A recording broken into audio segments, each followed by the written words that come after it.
Hello and welcome to Business Standard. Here is a look at the views expressed on the web pages of Business Standard this week. The second wave of COVID has pushed India into its worst humanitarian crisis. The pandemic has reached the country's small towns and the countryside, overwhelming a fragile healthcare system. The month of April saw COVID cases bouncing back across the country, raising questions of whether the government has been caught napping. Business Standard writes in an editorial that the crisis has also hurt India's position in global trade and its image as a soft power. As India plays a big role in providing labor and goods for many of the world's key industries, the disruption to the supply chain thanks to India's mishandling of the COVID crisis is big. From shipping crews with Indian members coming down with COVID to Indian employees at global banks and accounting firms testing positive, questions about Indian systems and reliability are bound to be asked. The editorial says only sustained effort can repair India's reputational damage. Now let's move to another topic which has become a matter of discussion: Central Vista project. In his weekly column for the Business Standard, TN Nainan offers 6 reasons why the Central Vista project is completely flawed in its present form. At the very outset, Nainan wonders why such a project should be executed at all in the midst of a pandemic when every rupee that can be spared should go towards improving India's medical capabilities. He is of the view that the project shows lack of respect for history and says there is no particular merit in wanting all government offices close together. It might even pose a security risk. One of the Nainan's arguments is that if the intention is to switch to open office plans and fewer work silos, as Narendra Modi claims, does the government want to switch to a desk officer system with just 2 levels of decision making, as the first Administrative Reforms Commission suggested half a century ago? And does such a move indicate an end to the current file management system of working? No such review has been done. Now the next piece talks about the disturbing visuals of floating bodies that shook the entire nation. Why are people in only some states so poor, desperate, hopeless as to be dumping the bodies of those so loved by them into the rivers, unable to afford wood, a burial site, or a priest's fees? What denies dignity in death to human beings in only some parts of a proud democracy in the 21st century? Shekhar Gupta writes in his weekly column that corpses floating down the Ganga and the Yamuna will remain among the many abiding images of the pandemic for years to come. Gupta says it is not just an indicator of a pandemic wave that comes and goes, taking lakhs in its sweep, but a perpetual tragedy of poor governance, underdevelopment, lousy politics, and also frightful regional imbalances. And the misery is a result of voting in the name of religion, caste, and nationalism. The next column gives us an insight about the impact of lockdowns on the economy. To contain the virus, many states and union territories imposed strict regional lockdowns, including Delhi, Kerala, Karnataka, to name a few.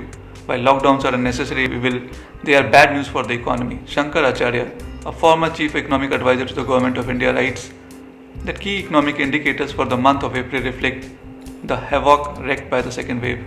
To name a few, vehicle registrations have fallen off a cliff to a 9-month low. Power generation and fuel demand have slipped, and households taking advantage of the National Rural Employment Guarantees program was a whopping 80% higher than a year ago. For the first quarter of the current fiscal, Acharya predicts a significant dip from the GDP levels achieved in the final 2 quarters of the last year. To make matters worse, economists say core inflation is showing strong momentum in sequential terms. There is upward pressure on prices thanks to regional lockdown restrictions and disruptions to supply chains. Inflation in India, however, will also be affected by global factors, especially by rising commodity prices, writes Business Standard in an editorial. The rise in commodity prices is in part due to a stronger than expected recovery in some advanced countries, especially the US.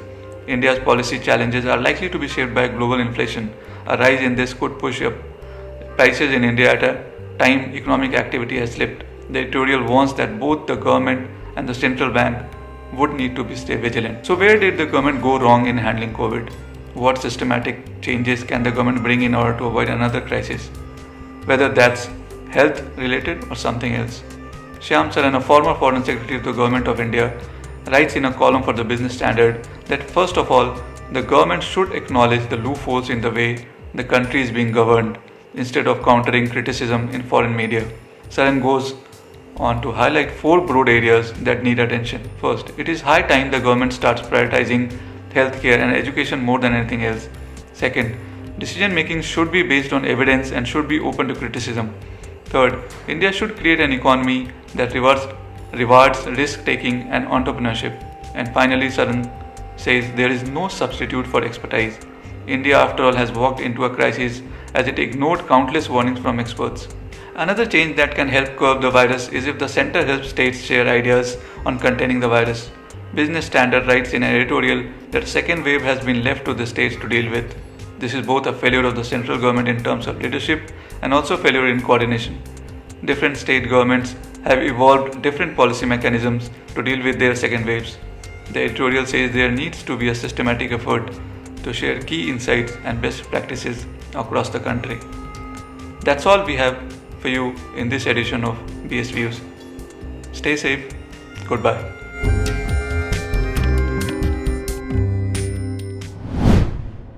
If you like this video, share it and subscribe to Business Standard.